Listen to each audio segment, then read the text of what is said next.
Listen to these words very carefully. The path you've chosen is going to be a difficult one. Your new life is going to cost you your old one.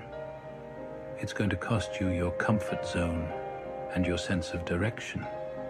It's going to cost you relationships and friends. It's going to cost you being liked and understood. But that doesn't matter. The people who are meant for you are going to meet you on the other side.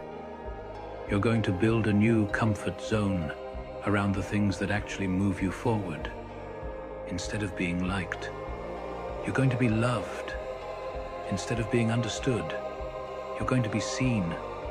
All you're going to lose is what was built for a person you no longer are.